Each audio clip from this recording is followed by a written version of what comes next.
Tantangan terbesar pertanian di Bali bahkan di dunia adalah minat anak muda masuk ke sektor pertanian kian kendur.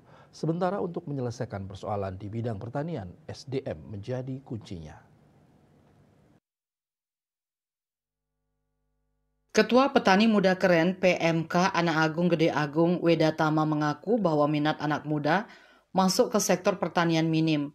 Sementara di era modern, kemampuan anak muda dalam mengadopsi teknologi khususnya di bidang pertanian sangat tinggi. Sehingga jika ingin memajukan pertanian dengan teknologi, SDM muda di bidang pertanian harus ada.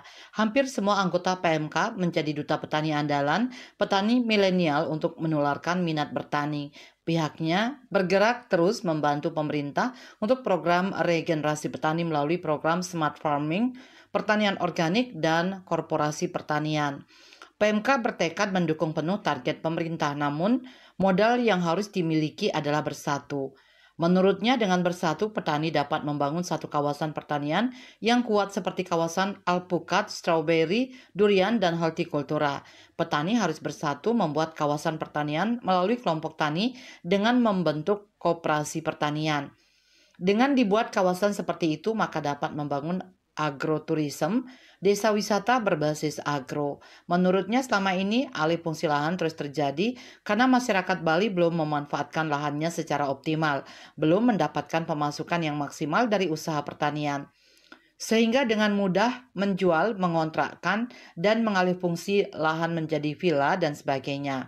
Melihat kondisi Bali yang sulit terlepas dari ketergantungan pariwisata, maka cara yang bisa dilakukan adalah supporting antar sektor. Pertanian mendukung pariwisata dan pariwisata mendukung pertanian. Dengan cara mengembangkan tourism supporting agriculture. Jadi fokus bertani, bonusnya pariwisata. Jika Bali tidak bisa meninggalkan pariwisata, jadi di kebun bisa membuat glamping, homestay, dan villa kecil. Kedepan dengan konsep tersebut petani adalah subjek pariwisata, bukan lagi menjadi objek. Dengan menjadi subjek, petani mendapatkan income hasil dari bertani itu sendiri. Petani bisa menjadi investor untuk mengembangkan pertanian sekaligus pariwisata yang dibangun dari pertanian.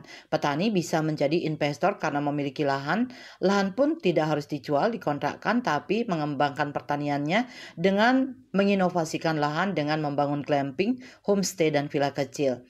Deputi Kepala BI KPW Bali GA Diah Utari mengatakan, peningkatan produktivitas untuk kecukupan pangan perlu dilakukan dengan regulasi yang berpihak pada pertanian, pemanfaatan teknologi, bibit unggul, serta penting sinergi untuk penguatan kapasitas petani, nelayan, dan peternak. Sementara penguatan ekosistem pertanian juga perlu dukungan pemerintah dengan mendorong konsumsi terhadap produk lokal. Ekosistem pertanian juga harus disinergikan dengan perumda pangan, BUMDes, hingga alur petani rantai pasok dari petani ke konsumen bisa lebih pendek. Dengan demikian, petani akan mendapatkan harga yang optimal. Konsumen juga dapat menikmati harga yang lebih efisien karena rantai pasok yang pendek. Cita Maya, Bali Pos melaporkan.